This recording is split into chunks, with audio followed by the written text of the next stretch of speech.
William Anthony Burns had HIV symptoms, but initially resisted getting tested out of fear. Juilliard is an advocate for people with HIV and AIDS. William Anthony Burns has been invited to the White House 3 times. First time was in 2012, and the Washington, D.C. resident says he was dumbfounded as he stood facing the official portraits of the presidents on display. This was partly because he was in awe of the surroundings, and partly because he was amazed he was alive to accept the invitation. Burns, 57, was diagnosed with the human immunodeficiency virus, HIV, in July 1990 on a date he says he'll never forget, Friday the 13th. It wasn't a complete surprise.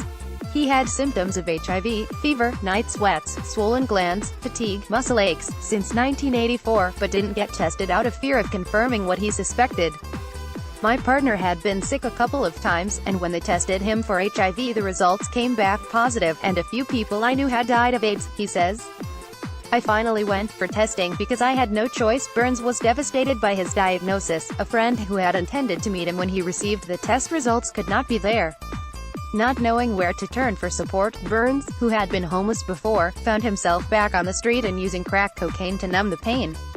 Seeking help the first time in 1992, Burns did an about-face and decided to seek help. I said, if I'm going to die, I'm going to die fighting, he recalls. The oldest and only male of 6 children, Burns thought of the pain it would cause his family if he just lay down and died. He sought treatment at Whitman Walker Health, a community health center in D.C. specializing in HIV, AIDS care and lesbian, gay, bisexual, and transgender care. At that time, doctors did not have many treatment options to offer. The antiretroviral AZT, the first drug approved for the treatment of HIV/AIDS, was just approved by the Food and Drug Administration in 1987. Burns was on this drug for more than 2 years, and while it did some good, he eventually stopped taking it because of side effects, including weakened bones. When Burns ceased taking AZT, he stopped HIV treatment entirely. Unable to stay employed, Burns became homeless again and began making money as a sex worker. Somehow, he managed to survive, but he needed a wake-up call. In 2005, his mother passed away. 3 years later, a relative's newborn child died. It was at the child's burial that Burns believes he heard God tell him, "You've got to live a life with purpose, and I will help you deal with HIV." Resuming HIV treatment, Burns went back to Whitman Walker, where he was treated for substance abuse and for HIV with newer medications.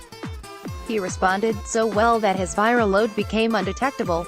I've been that way for the past 6 years, he says. Through Whitman Walker, Burns met someone at a housing program who found him an apartment. He was able to turn his life around, and his goal has become to help others do the same. He serves on Whitman Walker's Patient Advisory Council and is a peer mentor for people newly diagnosed with HIV. He runs monthly support group meetings and works one-on-one with individuals. I'm fairly busy and grateful to be doing this kind of work, showing others how you can live life with HIV, he says. What's most important to me now is that the work I do has a positive impact on others. Adherence is crucial. The new medications for HIV are absolutely remarkable, says Margaret Hoffman-Terry, MD, an infectious disease specialist at Lehigh Valley Hospital and Health Network in Allentown, Pennsylvania, and board member of the American Academy of HIV Medicine. Thanks to advances in treatment, she says, the majority of patients will make it to old age, to an age similar to what they would have reached without HIV. The key to long-term survival is to take every dose every time, and to be in the care of an HIV specialist, Dr. Hoffman-Terry says. Specialists can make certain that patients are screened for complications like cancer and diseases to which they may be more susceptible, she says.